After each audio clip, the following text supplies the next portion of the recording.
পাকা আমের এই আজকের রেসিপি দুটো যে দুটো তোমাদের সাথে তোমাদের দাদাভাই শেয়ার করতে যাচ্ছে, আশা করছি তোমাদের মন কাড়বে। তোমাদের মনে গেঁথে যাবে এই রেসিপি দুটো। পাকা আমের এই রেসিপি দুটো না খেলে আমার মনে হয় সারা বছর কি সারা জীবন আফসোস থেকে যাবে। পাকা আমের সিজনে যদি রেসিপি দুটো বাড়িতে তৈরি করে না খাওয়া হয়, আফসোস তো থাকবেই যারা পাকা আম খুব ফেভার করে, মানে পছন্দ করে। সেই জন্য তোমাদের সাথে দাদাভাই শেয়ার করছে। পাকা আম এখানে নিয়ে বসে পড়েছে। একটা পাত্রে তোমরা দেখলেই একটা পাত্রে 500 লিকুইড দুধ, আর একটা পাত্রে 500 লিকুইড দুধ, আর দুটো পাত্রে 10 টাকার দুটো দুধের প্যাকেট নিয়ে নিয়েছে। আলাদা আলাদা করে নিয়েছে, কারণ আছে কাজটা সুবিধা করার জন্য। আর এখানে আমটা টুকরো করে নিচ্ছে, এখানেও কাজটাকে সুবিধা করার জন্য আমটা টুকরো করে নিচ্ছে। এগুলো আমাদের বাড়িতে পাকানো আম, বাড়িতে নিজেরা পাকানো হয়েছে, দাদাভাই পাকিয়েছে, তার থেকে একটা আম টুকরো করে নিয়ে পেস্ট করে নিল। টুকরো করে পেস্ট করলে দেখবে পেস্টটা খুব সুন্দর হয়, থরথর থেকে যায় না, ডালা ডালা থেকে যায় না, পেস্টটা খুব ভালো হয়, ওই জন্য ওইভাবে করে নিল। আর সেই যে আমটা পেস্ট করে নিল, সেই আমটা গরম যেই কড়াইটা হয়েছে সেই কড়াইতে দিয়ে দিল। গরম কড়াইতে দেওয়ার পরে সাথে সাথে কিন্তু নাড়তে হবে। কেন বলছি, তলা ধরে যাওয়ার সম্ভাবনা একটু থেকে যায়। এইবার এইটার যেই কালারটা চেঞ্জ হতে আসবে, তখন কিছুটা মানে হলদেটে থেকে লালচে লালচে ভাব এসে যাবে, তখনই কিন্তু এই চিনিটা ব্যবহার করতে হবে। হাফ কাপের একটু বেশি চিনি, দাদাভাই এর মধ্যে একটা আমে হাফ কাপের একটু বেশি চিনি দিয়েছে। তোমরা তোমাদের স্বাদ অনুযায়ী অবশ্যই চিনিটা ব্যবহার করবে, বেশি কম হতেই পারে। আম যত বেশি হবে চিনির পরিমাণ অবশ্যই বাড়বে, সেটা তোমরা নিশ্চয়ই রাঁধুনিরা জানো। আর যারা না জানো তারা জেনে নাও, আমের পরিমাণ বাড়লে চিনির পরিমাণও বাড়বে। আর এখানে ঠিক জেলি জেলি অবস্থাতে এসছে, একদম হলুদ ভাব থেকে লালচে ভাব এসে গেছে, তোমরা দেখতেই পাচ্ছ।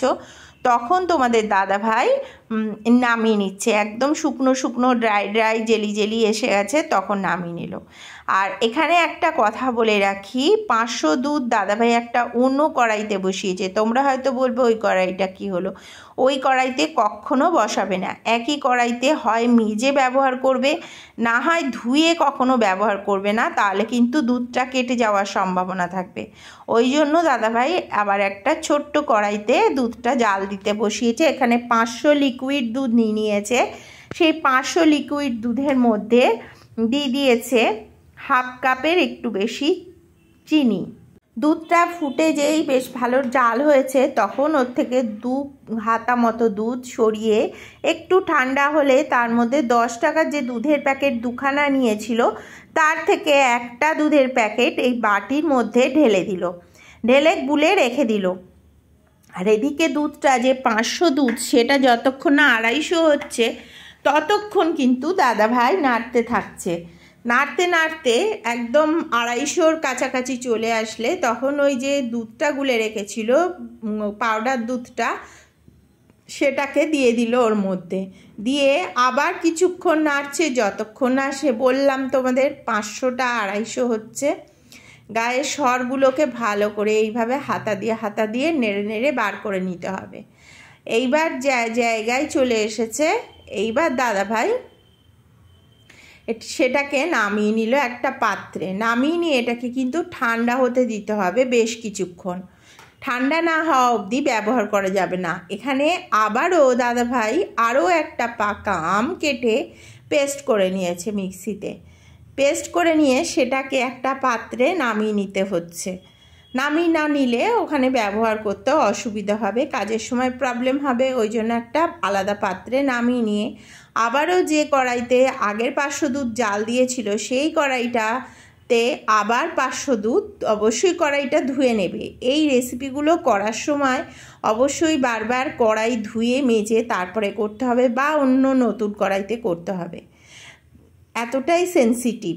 যাই হোক, এবার কাপ 3 ভাগের 1 ভাগ ভিনিগার নিয়ে এই 500 যে দুধটা এক্সট্রা ছিল, সেই দুধটা যেই ফুটে উঠেছে, সেই ভিনিগারটা অল্প অল্প করে দিতে থাকলো। এখানে তোমরা লেবুর রসও ব্যবহার করতে পারো, কোনো ব্যাপার না।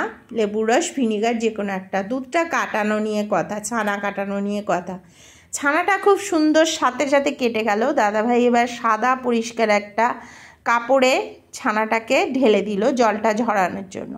এখানে একটা কথা বলে রাখি, জলটা ঝরানোর জন্য যেহেতু ছানাটা একটা জায়গায় ঢেলে দিল, এইবার এই অবস্থাতে যেই একটু ঠান্ডা হয়ে যাবে আস্তে আস্তে তোমরা কিন্তু এটাকে ধুয়ে ফেলার চেষ্টা করবে জল দিয়ে, এমনি জল দিয়ে, আর জলটা ছাঁকিয়ে ফেলার চেষ্টা করবে।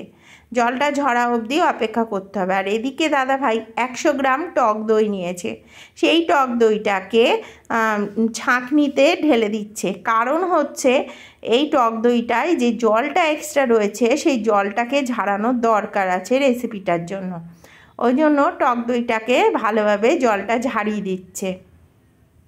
এখানে ঝাড়ানোর জন্য ওই ছাঁকনিতেই রেখে দেবে। আর এদিকে যে ছানাটা আমরা জল ঝাড়তে রেখেছিলাম সেই ছানাটার জলটা পুরো বেরিয়ে গেছে।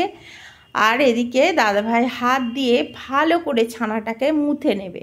যতটা পারবে তোমরা কিন্তু হাত দিয়ে ভালো করে মুথে নেওয়ার চেষ্টা করবে, যেন লাঞ্চ না থাকে। লাঞ্চ থাকলে রেসিপিটা অতটা সুন্দর হবে না। যতটা পারবে চেষ্টা করবে, পুরোপুরি সবসময় হয় না এই রেসিপিটাতে, কিন্তু চেষ্টা করবে যতটা পারবে।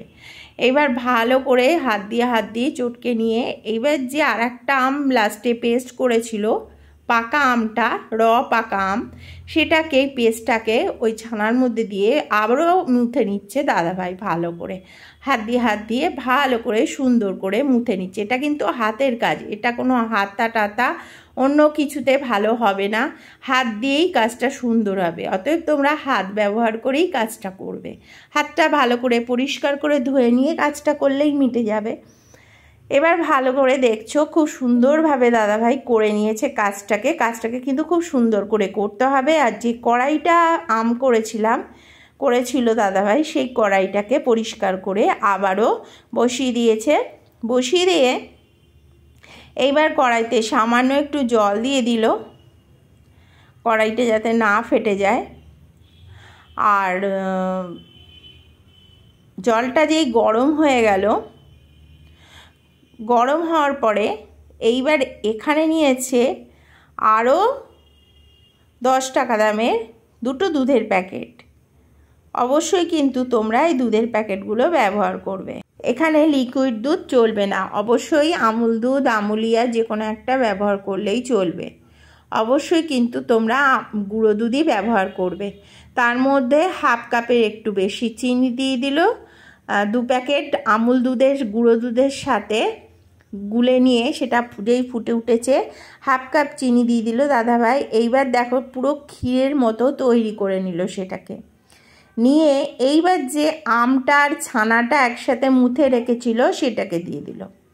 দেখো একদম মিষ্টির দোকানে গিয়েও এই রকম পাকা আমের মাখা সন্দেশ আমার মনে হয় এত মানে সুন্দরভাবে তৈরি করা, এত মুখরোচকভাবে তৈরি করার, এত সুন্দর টেস্টি একটা পাকা আমের মাখা সন্দেশ তোমরা মনে হয় মিষ্টির দোকানে বেশি টাকা দিলেও পাবে না। বাড়িতে তৈরি করে এত সুন্দর টেস্ট আর খাঁটি যে ভাবটা সেটা পাবে না। যাই হোক, দইটা আমার জলটা ঝরে গেছে। দাদাভাই যে দইটা জল ঝাড়তে রেখেছিল সেইটা জলটা ঝাড়ার পরে পেস্ট করে নিয়েছে মিক্সিতে। এইবার যে পাকা আমটা প্রথমেই তোমাদেরকে জেলি মতো বানিয়ে রেখেছিল সেই জেলির সাথে এই যে টক দইটা ফাটানো সেটাকে ভালো করে পেস্ট করে নিতে হবে, মানে ঘুঁটে নিতে হবে। একদম মিক্সিতে দিলে হবে না, এটা চামচ দিয়ে করে নিতে হবে কাজটা। সেটা দাদাভাই করেছে যতটা পেরেছে, চামচ দিয়ে করলে সুন্দর হবে। মিক্সিতে দিলে জিনিসটা পাতলা হয়ে যাবে, ব্যাটারটা বাজে হয়ে যাবে, নষ্ট হয়ে যাবে, ফেটে যাবে। ওই জন্য টক দই আর আমের ব্যাটারটাকে চামচ দিয়ে ভালো করে পেস্ট করে নিতে হবে। করে নিয়ে এইবার যে দুধটা ঠান্ডা হতে রেখেছিল সেই দুধটাকে সামান্য উষ্ণ উষ্ণ রয়েছে তার মধ্যে ওই আম টক দইয়ের ব্যাটারটাকে মিশিয়ে এরকম গাঢ় একটা ব্যাটার তৈরি করে 3টে বাটিতে, স্টিলের বাটি হোক কাচের বাটি হোক যাতে হোক, এরকম আলাদা আলাদা করে তোমরা ঢেলে নেবে ইচ্ছা খুশি মতো, যে কোনো কিছুতে ঢেলে নিয়ে এবার একটা বড় গামলার মধ্যে দিয়ে দাদাভাই চাপা দিয়ে দিল অন্তত 4-5 ঘন্টার জন্য। তার উপরে একটা ভালোভাবে মোটা কিছু চাপা দিতে হবে, দিয়ে গরমে রেখে দিতে হবে। এই রকম পাকা আমের দই বাড়িতে যদি তোমরা বানাও, আমার মনে হয় না এত খাঁটি আর এত টেস্টি একটা পাকা আমের দই তোমরা কোনো মিষ্টির দোকানে পাবে, আমার মনে হয় না। অবশ্যই ভিডিওটা কিন্তু ফুল ওয়াচ করবে, এখনও শেষ হয়নি। তো এইবার এই দইটাকে আমরা 4-5 ঘন্টা পরে দেখবে, খুলে দেখবে একদম বসে যাবে, একদম কনফার্ম বসে যাবে। দেখো, বসার পরে ফ্রিজে রাখবে অন্তত 4-5 ঘন্টা, তারপরে কাটবে, তাহলে দেখবে দইটা দিয়ে একটুও জল কাটবে না বাইরে রেখে দিল, একদম কথা দিচ্ছি। তাহলে প্রথমে 4-5 ঘন্টা বাইরে রেখে দিতে হবে জমার জন্য, তারপরে ফ্রিজে 4-5 ঘন্টা রাখতে হবে। আর মাখা সন্দেশটা দেখো, হাতে নিয়ে তোমাদের দেখালাম, এত সুন্দর হয়েছে। মিষ্টির দোকানেও তোমরা এইভাবে পাবে না। তাহলে আজকে ভিডিওটা এখানেই শেষ করছি। টাটা। ফুল ওয়াচ করার জন্য সবাইকে অসংখ্য অসংখ্য ধন্যবাদ। যারা যারা আমার ভিডিওটা দেখছো, আজকের মতো এখানে শেষ করছি।